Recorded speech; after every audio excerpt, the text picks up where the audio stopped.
രാജ്യം ഒന്നടങ്കം വലിയ ഭക്തിയോടും ആദരവോടും കൂടി നോക്കിക്കാണുന്ന ഉത്തർപ്രദേശിലെ അയോധ്യ ശ്രീരാമ ക്ഷേത്രത്തിൽ നിന്നും ഭക്തരുടെ കാണിക്കപ്പണം വകമാറ്റി കോടികളുടെ ബിനാമി ആസ്തിയുണ്ടാക്കിയ ജീവനക്കാരുടെ ഞെട്ടിക്കുന്ന തട്ടിപ്പ് വിവരങ്ങളാണിപ്പോൾ പുറത്തു വന്നിരിക്കുന്നത്. കോടിക്കണക്കിന് വരുന്ന ഹൈന്ദവ വിശ്വാസികളുടെ വികാരങ്ങളെയും പരമമായ ആദരവിനെയും ചൂഷണം ചെയ്തുകൊണ്ട് രാമക്ഷേത്രത്തിൻ്റെ മറവിൽ നടന്നത് സമാനതകളില്ലാത്ത ഒരു മഹാകൊള്ളയായിരുന്നു.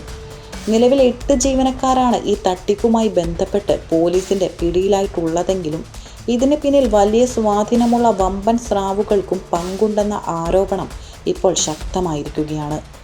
വേലി തന്നെ വിളവ് തിന്നുന്ന രീതിയിൽ അതീവ സുരക്ഷയുള്ള കൗണ്ടിംഗ് റൂമിലിരുന്ന് ജീവനക്കാർ നടത്തിയ ഈ വൻകൊള്ള രാജ്യത്തെ ഒട്ടാകെ നടുക്കിയിരിക്കുകയാണ്.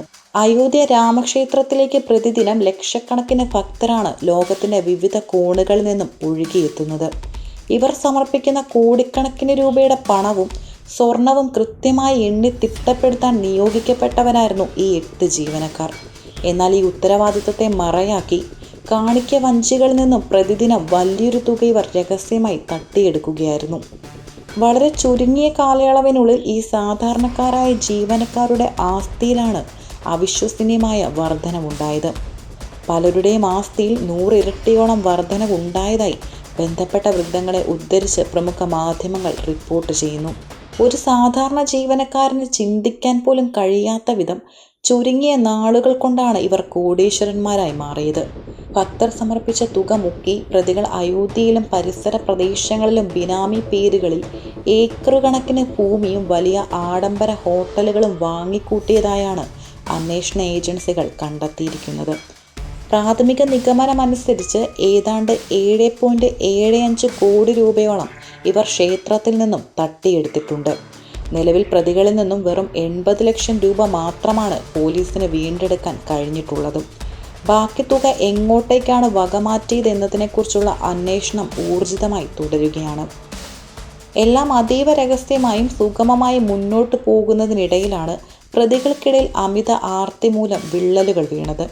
മോഷണം മുതലായ കോടിക്കണക്കിന് രൂപ തുല്യമായി വീതം വയ്ക്കുന്നതിനെ ചൊല്ലി ഈ 8-അംഗ സംഘത്തിനിടയിൽ ശക്തമായ ആഭ്യന്തര തർക്കമുണ്ടായി. വിഹിതം കുറഞ്ഞു പോയ ചിലർ മറ്റുള്ളവരെ ഭീഷണിപ്പെടുത്താനും ഒടുവിൽ രഹസ്യങ്ങൾ പുറത്തു പറയുമെന്ന ഘട്ടത്തിലേക്ക് കാര്യങ്ങൾ എത്തിക്കാനും തുടങ്ങിയതോടെയാണ് അയോധ്യയിലെ ഈ മഹാകൊള്ളയുടെ വിവരങ്ങൾ പുറം ലോകം അറിയുന്നത്. സംഭവവുമായി ബന്ധപ്പെട്ട 8 പേരെ പോലീസ് ഇതിനോടകം തന്നെ അറസ്റ്റ് ചെയ്തു. പ്രതികളിൽ ഒരാളായ അനുകൽപ് മിശ്ര ക്ഷേത്ര ട്രസ്റ്റിൽ ജോലിക്ക് ചേർന്നതിന് പിന്നാലെ അദ്ദേഹത്തിൻ്റെയും കുടുംബത്തിൻ്റെയും ജീവിതശൈലിയിൽ വലിയ മാറ്റങ്ങൾ വന്നതായി അദ്ദേഹത്തിൻ്റെ ബന്ധുവായ നേഹ മിശ്ര പോലീസിനോട് വെളിപ്പെടുത്തിയിട്ടുണ്ട്. സാധാരണ ജീവിതം നയിച്ചിരുന്ന ഇവർ പെട്ടെന്ന് ആഡംബര ജീവിതത്തിലേക്ക് മാറിയത് നാട്ടുകാരിലും ബന്ധുക്കളിലും നേരത്തെ തന്നെ സംശയങ്ങൾക്കും ഇട നൽകിയിരുന്നു. അതീവ സുരക്ഷയുള്ള 24 മണിക്കൂറും CCTV ക്യാമറകളുടെ കർശന നിരീക്ഷണത്തിലുള്ള കൗണ്ടിംഗ് റൂമുകളിലിരുന്ന് തന്നെയാണ് പ്രതികൾ ഇത്രയും വലിയ കൊള്ള നടത്തിയത്. കാണിക്ക വഞ്ചികളിലെ പണവും ആഭരണങ്ങളും എണ്ണുന്നതിനിടയിൽ പ്രതികൾ വളരെ തന്ത്രപരമായി പണം മോഷ്ടിക്കുന്ന ദൃശ്യങ്ങൾ CCTV ക്യാമറകളിൽ കൃത്യമായി പതിഞ്ഞിട്ടുണ്ട്. അന്വേഷണം തങ്ങളിലേക്ക് നീളുന്നുവെന്ന് മനസ്സിലാക്കിയതോടെ ഡിജിറ്റൽ തെളിവുകൾ നശിപ്പിക്കാൻ പ്രതികൾ കിണഞ്ഞു ശ്രമിച്ചു. പലരും തങ്ങളുടെ മൊബൈൽ ഫോണുകളിലെ വാട്സപ്പ് ചാറ്റുകളും മറ്റു വിവരങ്ങളും ഡിലീറ്റ് ചെയ്യുകയും ചിലർ ഫോണുകൾ പൂർണ്ണമായി ഫോർമാറ്റ് ചെയ്യുകയും ചെയ്തു. എന്നാൽ CCTV ദൃശ്യങ്ങളും മറ്റ് ഇലക്ട്രോണിക് തെളിവുകളും കൃത്യമായി വീണ്ടെടുക്കാൻ സാധിച്ചത് അന്വേഷണത്തിൽ നിർണായകമായി മാറി. അവിനാശ് ശുക്ലയെ പോലീസ് വാഹനത്തിലേക്ക് കൊണ്ടുപോകുന്നതും അയാളുടെ കൈവശം പണമടങ്ങിയ കറുത്ത ബാഗ് ഉള്ളതുമായ ദൃശ്യങ്ങളും പുറത്തു വന്നിട്ടുണ്ട്.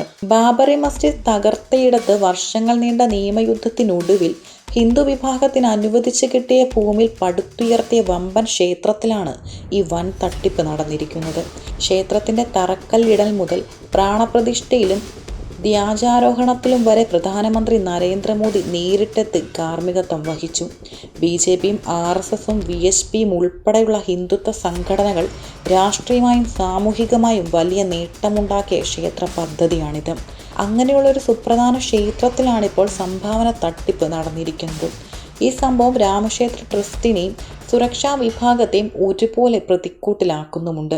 അതീവ സുരക്ഷയുള്ള കൗണ്ടിംഗ് റൂമുകളിൽ ഇത്രയും വലിയ തട്ടിപ്പ് ഇവർ എങ്ങനെ കാലാകാലങ്ങളായി നടത്തി എന്നത് വലിയൊരു ചോദ്യചിഹ്നമാണ്.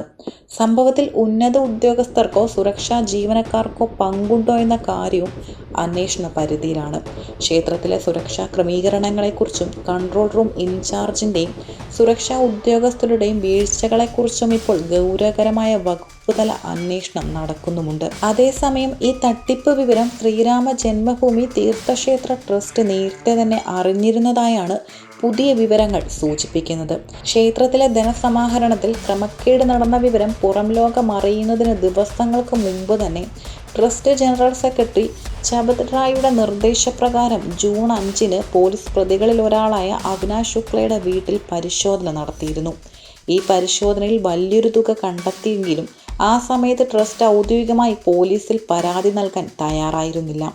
ജൂൺ 7 ഈ വിവരം പൊതുജനമധ്യത്തിൽ എത്തിയത്. ഇത് ട്രസ്റ്റിന്റെ ഭാഗത്തു നിന്നുണ്ടായ വലിയൊരു വീഴ്ചയായിട്ടാണ് വിലയിരുത്തപ്പെടുന്നത്. സംഭവം വിവാദമായതോടെ വലിയ രീതിയിലുള്ള രാഷ്ട്രീയ പോരാട്ടത്തിനാണ് ഉത്തർപ്രദേശ് സാക്ഷ്യം വഹിക്കുന്നത്.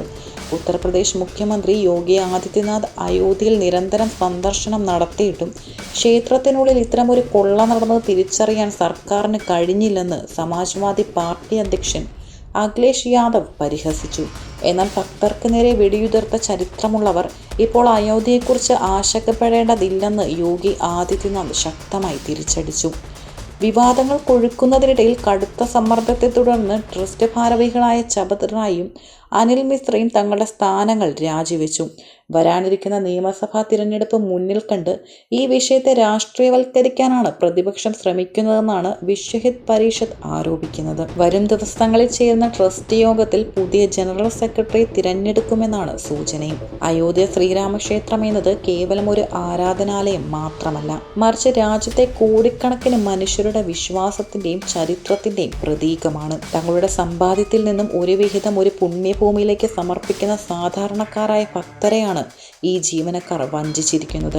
ക്ഷേത്രത്തിലെ പണം കൈകാര്യം ചെയ്യുന്നതിലും CCTV നിരീക്ഷണത്തിലും വലിയ വീഴ്ചകൾ സംഭവിച്ചതായി പ്രത്യേക അന്വേഷണ സംഘവും കണ്ടെത്തിയിട്ടുണ്ട്.